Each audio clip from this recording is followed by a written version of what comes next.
In today's video, we're going to be calculating the interest for simple interest. Just a few reminders. If you borrow money from the bank, you pay interest for the use of the money that you borrow from the bank. If you deposit money in the bank's going to pay you the interest for them using your money. Interest is the fee paid for the use of money. Remember, that's the extra amount. Now, the formula is simple interest, I equals PRT. I is the amount of interest paid. P is the principal, the amount of money borrowed or invested. R is the rate of interest, the percent charged or earned, reminding yourself that it has to be in decimal form. T is the time in years, and if it's not in years, you divide by 12, that the money is borrowed or invested, also called the loan term. If you did write down notes yesterday, you don't have to be writing all this stuff down again. You can just refer back to it. And if you didn't write them yesterday, then I would highly suggest you do that now because you're going to need them again in the next few days as well. Before I go on to the problems, can you tell I was bored? I had a doodle on the paper, my little face. Okay, anyway, back to the real work. It says, find the total interest I for each situation. Matthew borrows $10,000 for 5 years at a yearly interest rate of 4.5%. How much total interest will he pay? So start off by filling in the values for the variables. Starting with my R, my rate, my percentage is 4.5%. Move my decimal 2 places to the left. So 0.045. Then if I do the T, the time, I have 5 years. And then last I have the I and the P. I have the $10,000 borrowed. So that's going to be my P. And so then my I is my missing.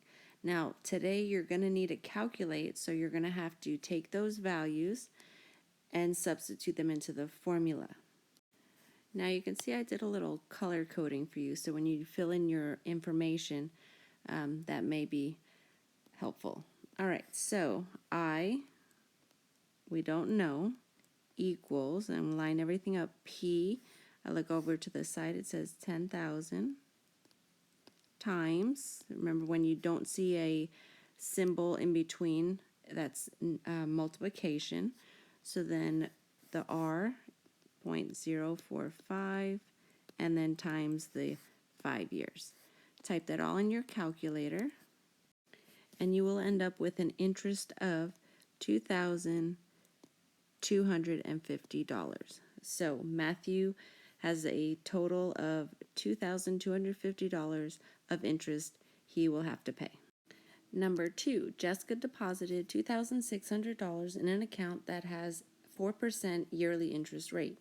If she leaves her money in the bank for 18 months, how much interest will she earn?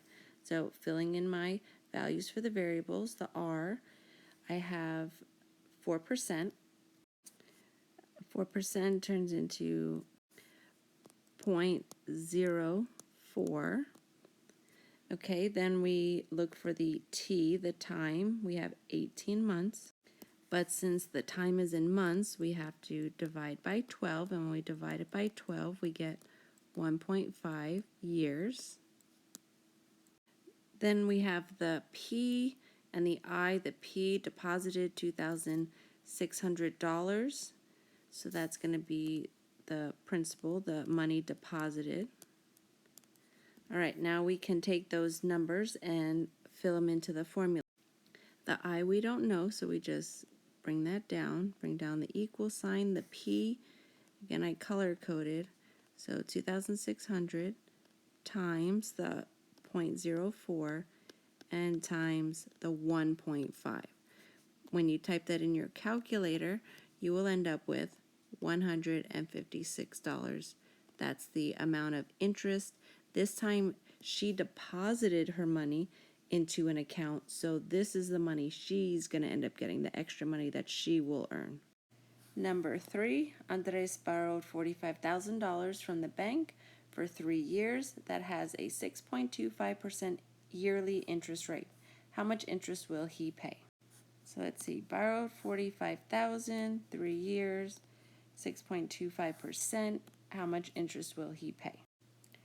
So we go ahead and fill in our values for the variables, starting with the R, the percent, and we have 6.25%, which will turn into 0.0625. Next, we're going to go ahead and get the T, which is our time. The time is 3 years, so 3 years. And then we have the last information of borrowing 45,000. So that's going to be the principal, the amount that he borrowed, 45,000. And then this one we don't know, so we'll go ahead and fill in our formula. I, we don't know, bring that down, equals, the P is 45,000 times the rate, the interest rate of 0.0625 times the 3 years. Type that in, and you would end up with $8,437.50. Well, on your calculator, when you do this, it's only going to tell you 0.5, but because it's money, you need to make sure you put the extra 0. There should be 2 numbers after the decimal place when you're talking about money. Otherwise, sometimes it may mark it wrong. Okay, now this guy Andres borrowed the money, so that money, $8,437.50, is what he's going to have to pay the bank back, the extra money that he will have to pay. Brief summary, what are you going to be doing on this assignment?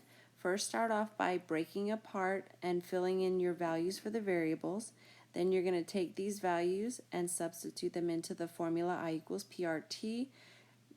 Put that in the calculator, and you would end up getting the interest for these situations. Good luck on today's assignment.